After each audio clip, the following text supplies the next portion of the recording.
내가 걷는 이 길이 혹 굽어도는 수가 있어도 내 심장이 울렁이고 가슴 아파도 내 마음속으로 여전히 기뻐하는 까닭은 하나님은 실수하지 않으심일세.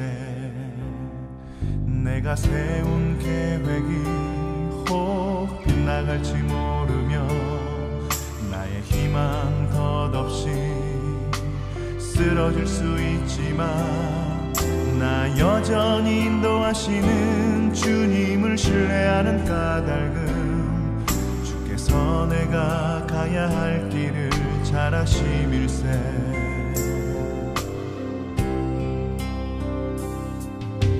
어두운 밤 어둠이 깊어 날이 다시는 밝지 않을 것 같아 보여도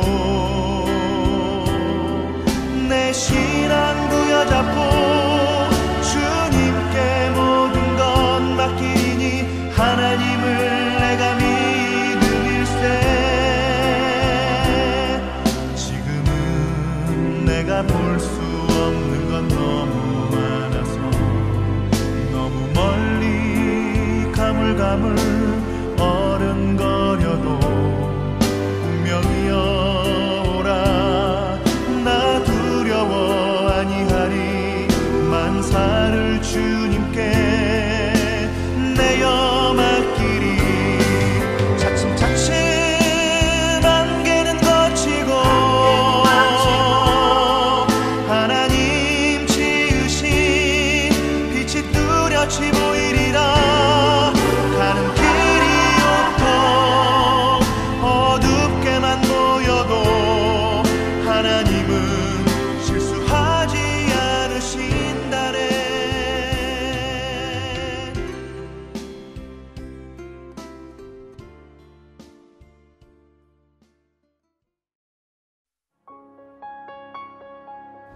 그러나 지혜는 어디서 얻으며 명철이 있는 곳은 어디인고?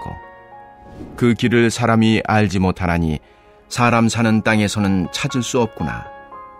깊은 물이 이르기를 내 속에 있지 아니하다 하며 바다가 이르기를 나와 함께 있지 아니하다 하느니라. 순금으로도 바꿀 수 없고 은을 달아도 그 값을 당하지 못하리니 오빌의 금이나 귀한 청옥수나 남보석으로도 그 값을 당하지 못하겠고 황금이나 수정이라도 비교할 수 없고 정금 장식품으로도 바꿀 수 없으며 진주와 벽옥으로도 비길 수 없나니 지혜의 값은 산호보다 귀하구나. 구수의 황옥으로도 비교할 수 없고 순금으로도 그 값을 헤아리지 못하리라. 그런즉 지혜는 어디서 오며 명철이 머무는 곳은 어디인고? 모든 생물의 눈에 숨겨졌고 공중의 새에게 가려졌으며 멸망과 사망도 이르기를 우리가 귀로 그 소문은 들었다 하느니라.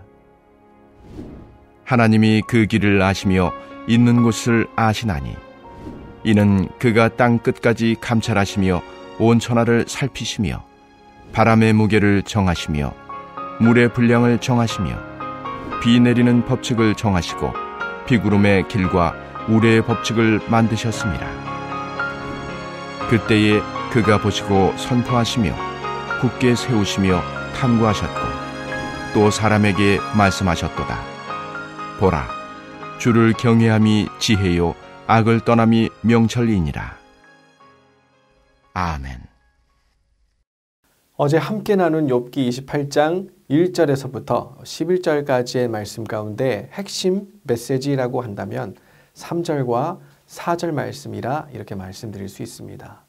기록하기로 사람은 어둠을 뚫고 모든 것을 끝까지 탐지하여 어둠과 죽음의 그늘에 있는 광석도 탐지하되 그는 사람이 사는 곳에서 멀리 떠나 갱도를 깊이 뚫고 발길이 닿지 않는 곳 사람이 없는 곳에 매달려 흔들리느니라. 아멘.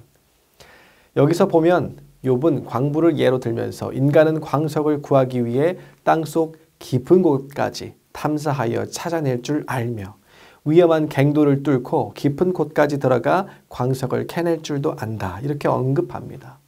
이는 무엇을 말하고자 함이었습니까? 인간은 그 어떤 피조물도 따라할 수 없는 기술과 지식을 갖춘 존재이며 필요에 따라서는 원하는 바를 얻기 위해서라면 high risk, high return, 즉 많은 이익을 위해서라면 큰 위험도 감수하는 존재라고 말하고 있는 거죠. 그만큼 인간이 갖고 있는 배움과 학문과 지식의 영역이 엄청나게 넓다는 사실을 우리에게 보여주고 있는 겁니다. 그런데 오늘 본문에 이르러 반전이 일어납니다. 12절과 13절의 말씀입니다. 그러나 지혜는 어디서 얻으며 명철이 있는 곳은 어디인고? 그 길을 사람이 알지 못하나니 사람 사는 땅에서는 찾을 수 없구나. 아멘. 욥은 말합니다. 인간이 아무리 놀라운 능력을 가지고 있다 한들 그것은 어디까지나 경험적인 지식일 뿐 정작 지혜는 이 땅 어디에서도 얻을 수 없다 말합니다. 그리고 14절에서는 무엇이라 말합니까? 기록하기로 깊은 물이 이르기를 내 속에 있지 아니하다 하며 바다가 이르기를 나와 함께 있지 아니하다 하느니라. 아멘. 땅에서 지혜를 얻을 수 없다면 여러분 바다에서는 어떨까요? 욥은 말합니다. 바다에서조차 지혜를 얻을 수 없다. 바다 깊은 곳은 그러면 어떨까요? 거기에서 지혜를 얻을 수 있을까요? 그럴 수 없다. 이것이 욥의 대답입니다. 계속해서 15절에서부터 19절까지의 말씀을 함께 살펴보겠습니다.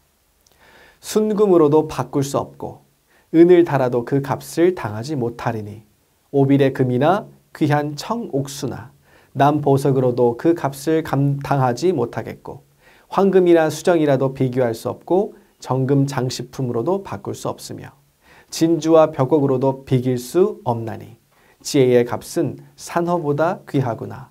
구스의 황옥으로도 비교할 수 없고 순금으로도 그 값을 헤아리지 못하리라. 아멘. 함께 읽은 말씀은 무엇을 말하고자 하는 걸까요? 지혜가 지닌 가치는 그 어떤 것과도 비교될 수 없고 교환의 대상이 될 수도 없으며 그래서 아무리 값비싼 귀금속이라 할지라도 그것으로 지혜를 살 수 없다. 그만큼 지혜는 값지다. 이것을 말하고 있는 겁니다. 여기서 우리가 곰곰이 생각해 보아야 할 것은 욥은 앞서 인간의 지식과 가치에 대하여서 높게 평가하다가 느닷없이 태도를 달리하여서 인간이 지닌 한계를 언급하며 이 지혜에 관하여 이야기하는데 그 이유는 과연 무엇일까 하는 것입니다. 그것은 욥의 처지를 생각해 보면 이해가 되지요. 욥은 세상 누구보다 부유하고 행복한 삶을 살았죠. 그런데 그 모든 것이 한순간에 무너지는 것을 경험하면서 세상적 지식과 그것이 지닌 가치가 얼마나 허무한지를 확실하게 알게 되었던 겁니다.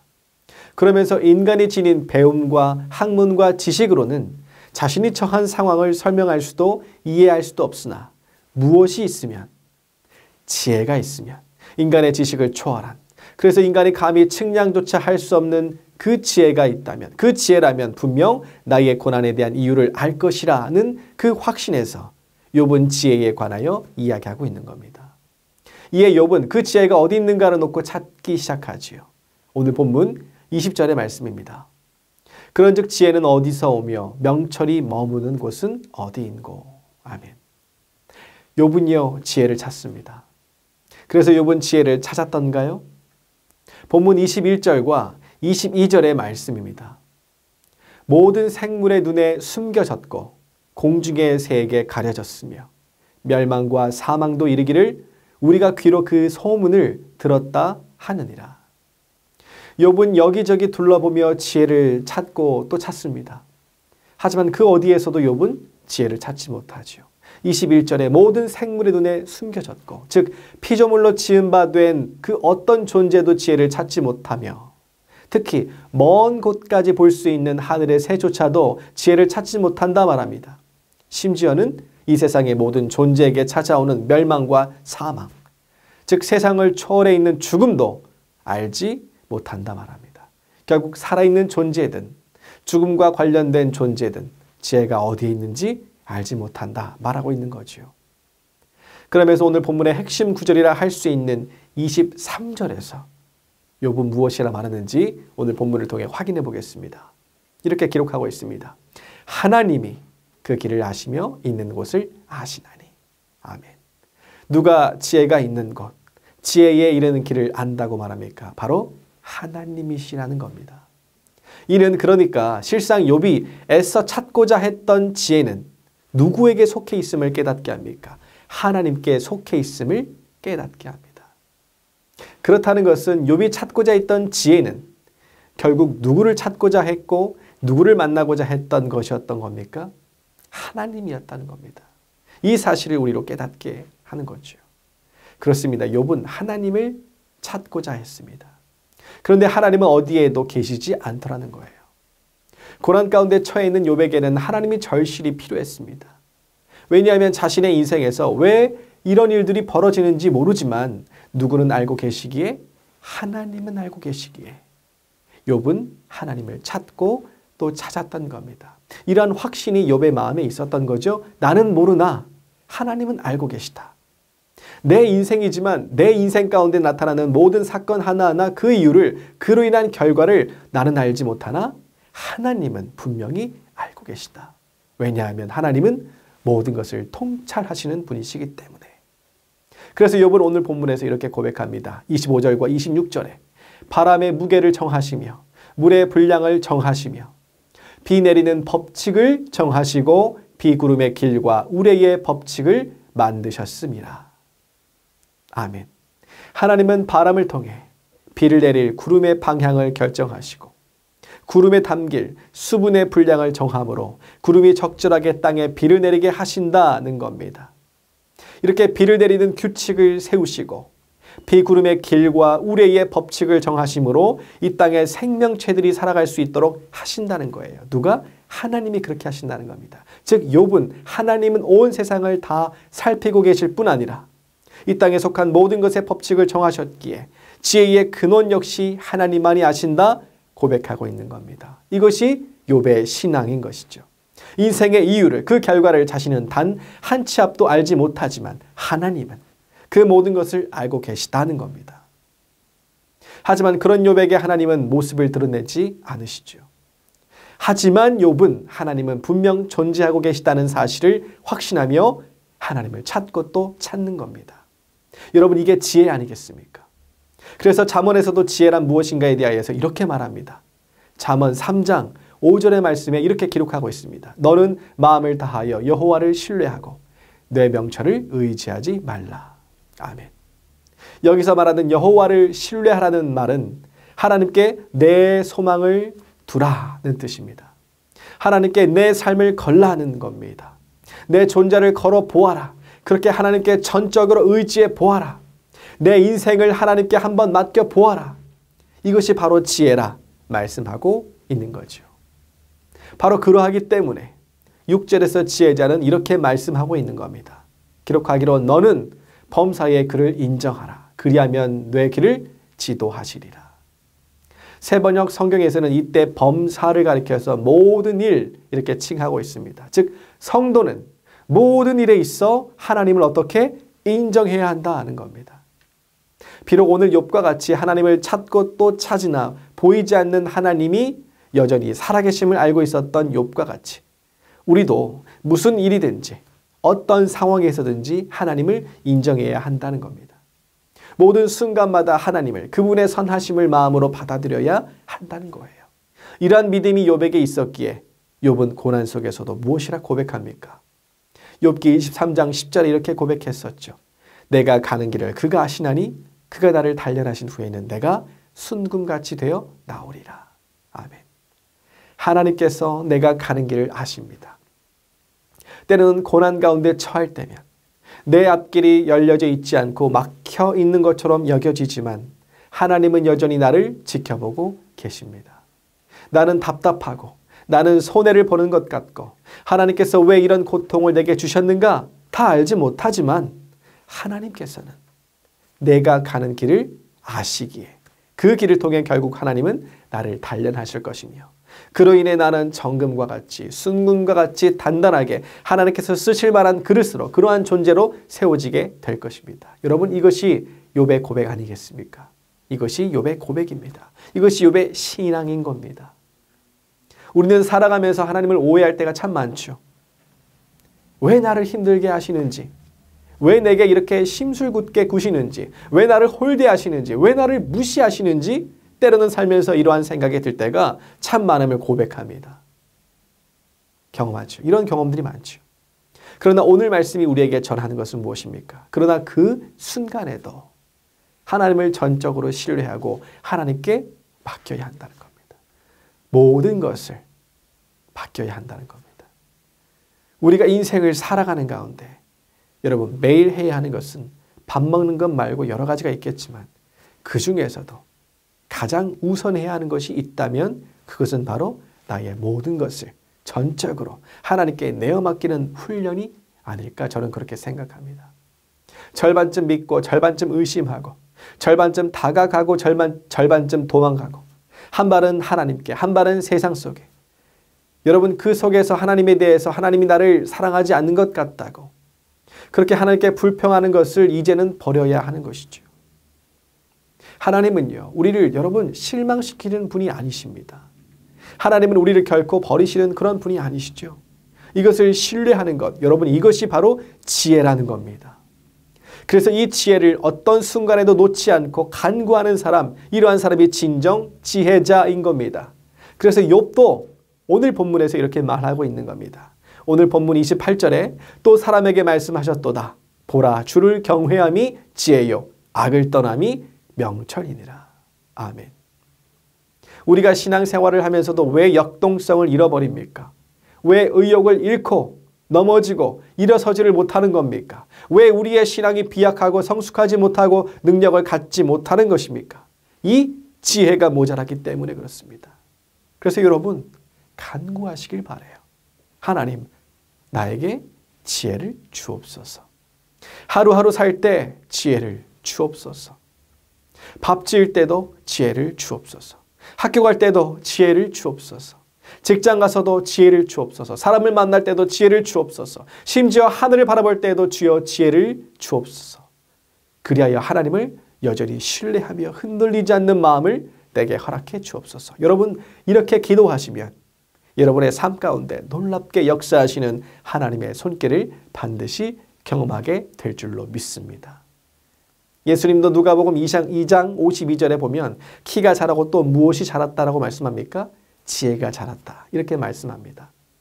기록하기로 예수는 지혜와 키가 자라가며 하나님과 사람에게 더욱 사랑스러워 가시더라. 여러분은 어떻게 살아가고 계십니까? 키가 이제는 자라지 않는다고 딱 멈추어 그 자리에 멈추어 계십니까? 여러분 우리의 신체의 키는 다 자랐지만 점점 나이가 들수록 줄어들기도 하지만 여러분 우리의 영적 키는 우리의 지혜는 날로 자라나야 할 줄로 믿습니다. 주님 앞에 서는 그날까지 날로 자라야 할 줄 믿습니다. 그리할 때 우리의 인생이 하나님을 향한 의심과 불신이 아닌 확신과 고백에 가득한 인생이 되어서 여러분 주어진 환경과는 관계없이 내가 처한 상황과는 관계없이 하나님을 신뢰하는 인생이 되어서 보이지 않았던 하나님을 결국에는 보게 되는 그래서 내가 주께 대하여 귀로 듣기만 하였사오나 이제는 눈으로 배움나이다 라고 고백했던 욥과 같은 하나님을 만나는 축복을 누리게 될 줄로 믿습니다. 이러한 믿음이 오늘 말씀을 듣는 여러분 모두에게 가득하시기를 소망합니다. 이러한 믿음으로 문제를 딛고 역경을 딛고 모든 장애물을 넘어서며 모든 견관진을 파하는 능력을 발휘하는 진정한 지혜자가 여러분 모두가 되시기를 주님의 이름으로 간절히 축원드립니다. 이 시간 함께 우리가 기도하기를 원합니다. 먼저 기도할 것은 언제나 변함없이 내 환경과 내 상황과는 관계없이 하나님은 살아계시며 오늘도 나와 함께 하시는 분이심을 신뢰했던 그 욥의 신앙이 나의 신앙 되게 하시고 이러한 지혜자가 바로 내가 되게 하옵소서. 또 한 가지 기도할 것은 수능을 마친 고3 수험생 자녀 모두의 앞길을 인도하시고 모든 일에 합력하여 선을 이루시는 하나님을 모두가 발견하는 은혜를 누리게 하옵소서. 세 번째 마지막으로 기도할 것은 교회 건축이 주님의 은혜 가운데 순적하게 이루어지게 하시고 끝까지 은혜로 이루어지게 하여 주옵소서. 이 기도의 제목을 붙잡고 우리가 주의 이름 한번 부르시고 간절한 마음으로 함께 기도하시겠습니다.